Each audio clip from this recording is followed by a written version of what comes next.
I'm Logan Crawford, and right now on the Spotlight Network, we're hearing the extraordinary true story of building success, letting go, and finding purpose beyond power. We're talking about an amazing book. It is called From Dawn to Dusk, How to Build a Multi-Million-Dollar Law Practice and Then Give It Away. It's written by a terrific author and an attorney, Douglas Wood. And in the book, he shares insider secrets to building a thriving legal career and how he chose a path of fulfillment over fortune. We're delighted to have this very talented author join us here today on Spotlight. We thank the team at Atticus Publishing for helping us put him in the spotlight today. And we ask viewers like you to support authors like him by subscribing to our channel and by purchasing his amazing book. The links are below this interview. And be sure to download the Spotlight Network TV app streaming on Roku, Apple TV, and Amazon Fire TV. Douglas, great to see you here today on Spotlight. Thanks for having me. Why would you build a big practice and then just give it away? It seems counterintuitive, but it seems like you wanted more out of life. I think it's a combination of things. One, whether we like it or not, as harsh as this may sound, we all eventually reach our use-by date. And in the legal profession, it's hard to recognize that because we don't do anything physical. But basically just a mental exercise that you go through each day. But as you get older, your mental facilities do diminish a bit here and there.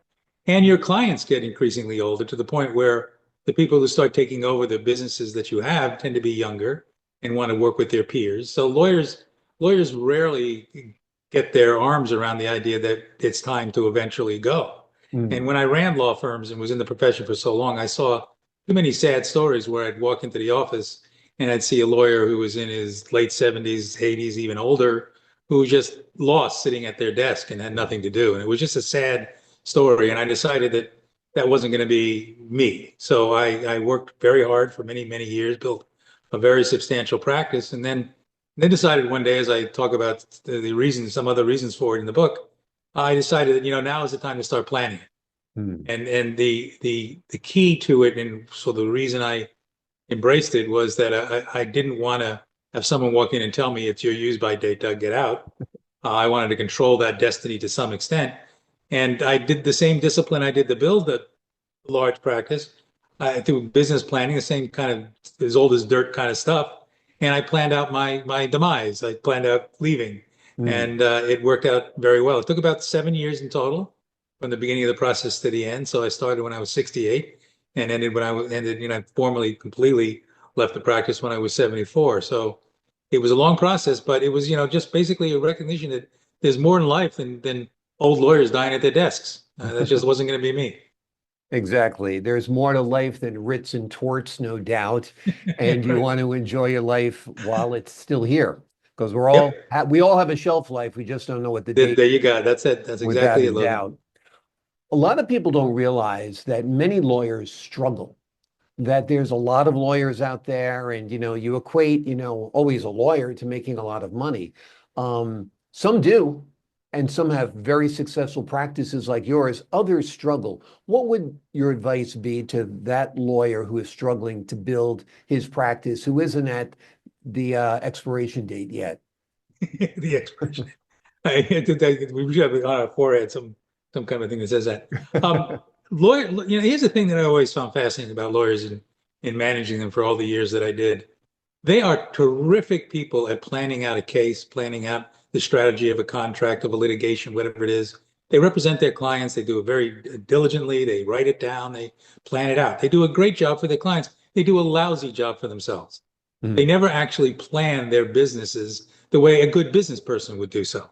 I mean, if you go to any business school, whether it's Stanford or Harvard or any great business school anywhere in the world, they teach you about adopting written business plans in order to succeed in whatever your business is. And that includes an analysis of your strengths, your weaknesses, your opportunities, your threats, establishing goals, as many tactics as you possibly can to achieve those goals. And that is the road to success. There have been lots of studies done about that at every business school you can imagine. Lawyers don't do that. They just don't do that. Whether their ego is too much that they don't think that they have to lower themselves to planning like a good common sense business person would do, or they just don't have any time for it because they're totally immersed into dealing with their clients' problems and challenges. So they never plan. And by the time they get to a point in their career where they suddenly realize they're doing more work than they are production in terms of new business and building a practice, it's probably too late. They didn't plan soon enough. So the discipline that I tried to instill in all the lawyers that work for me was to do the very simple thing of written business planning, just 101 stuff. Start early, start young in your practice, and over time, if you keep to that discipline, you will succeed. There's just no question about it. As opposed to just hoping, luckily, I'll do a good job in a case and people are going to knock down my door, or I'm going to inherit it because there's an older lawyer who's going to leave and give me their practice. That can sometimes work, but that only works for the very few. If you want to have a practice, or any, this is true in any business, Logan. It is not law per se. It's just the lawyers don't apply those same principles. Yeah. They don't have plans. They don't have tactics. They just kind of go by the seat of their pants and hope that it'll work out. So that's the planning in terms of the first half. When you're still young and still ready to go and trying to establish what you want to do, get a written business plan, follow it through, be disciplined with it year after year, and you will succeed. I did anyway.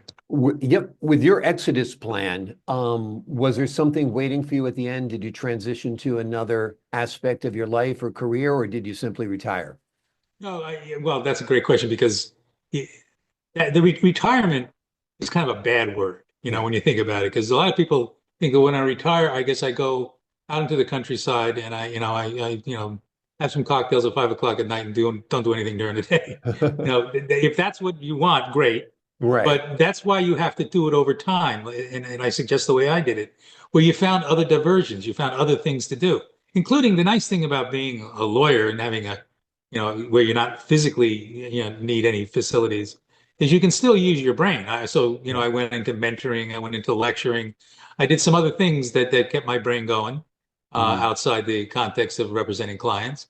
And I took up, outside activities like golf at 70 where the golf pro asked me the first day, what do you want to work on? And I said, everything. I've never done this.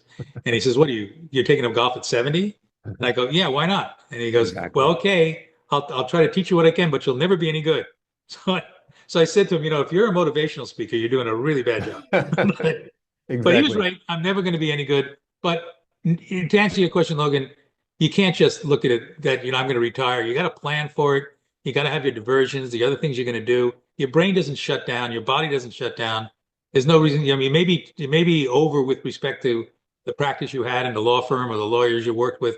That you may be done with that, but that doesn't mean you're done with life. Yeah. And, your body doesn't shut down and your mind doesn't shut down, hopefully, but doing nothing will absolutely accelerate that process of your mind shutting down. For sure. And your body shutting down, because doing nothing is overrated. We weren't put on this globe to do nothing.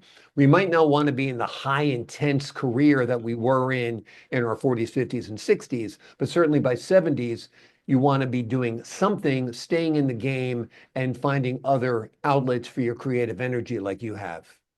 I mean, you hit it right on the head. I mean, one of the saddest things you ever see is someone who has got, they've retired, they're done with their business for whatever reason, and they just have nothing to do. Yeah. And they have no pursuits, and it's a sad sight. Hey, and you it's got so nothing to say, unnecessary. nothing to do. Yeah. Yeah, I mean, how it's many so times a day can unnecessary. you wash your car?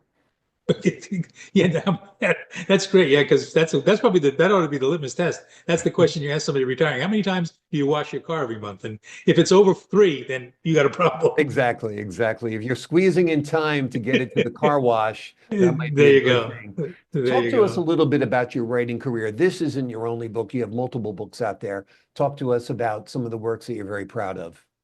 Oh, thanks. Yeah, the ones that I love writing most of these are fictional novels, usually thrillers, where I get to sort of invent the characters and they go through sort of like the kind of Ludlum Clancy kind of environments with a little bit of Grisham thrown in there because I'm a lawyer, and so it's these fictional characters and it's a lot of fun to do it because you're creating from scratch and stuff like that. And you can use people's names that you don't like and kill them in your books. And so it's a very cathartic thing to do if you want to.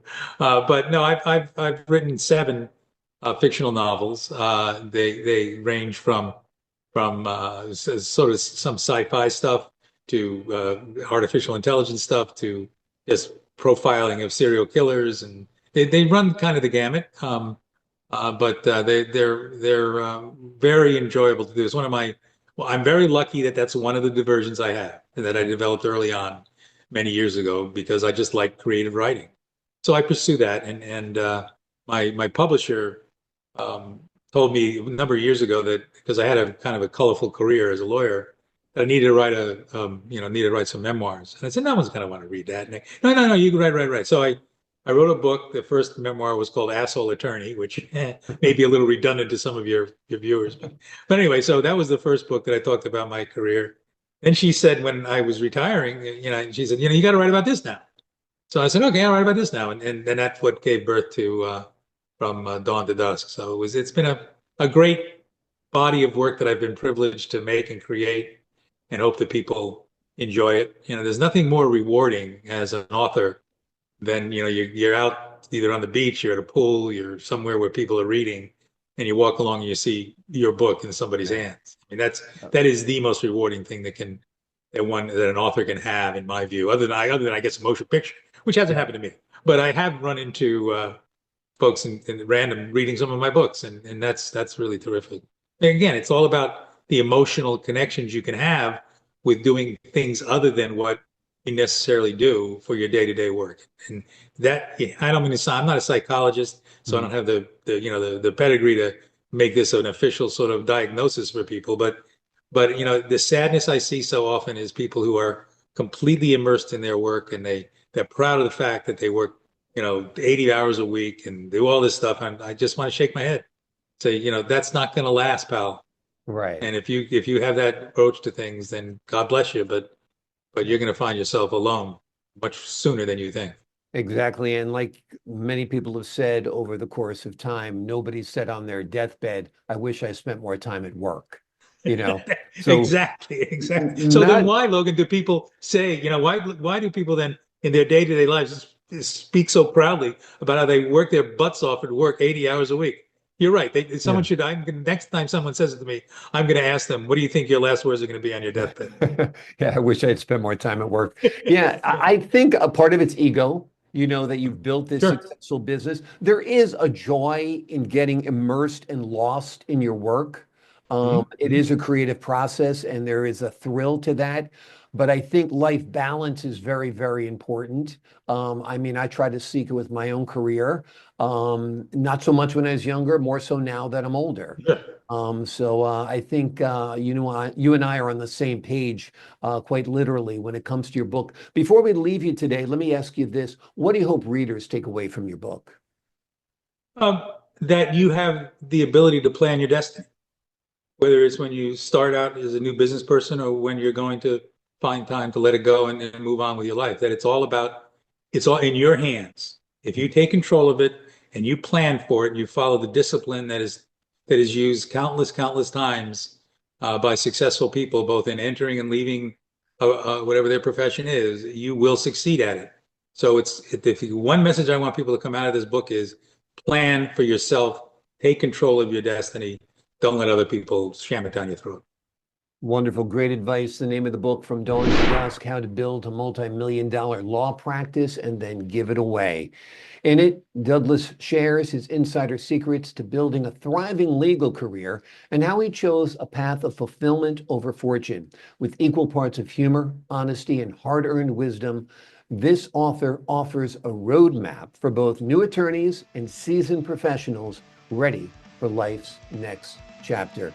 Doug, thanks so much for joining us here today on Spotlight. I appreciate your time.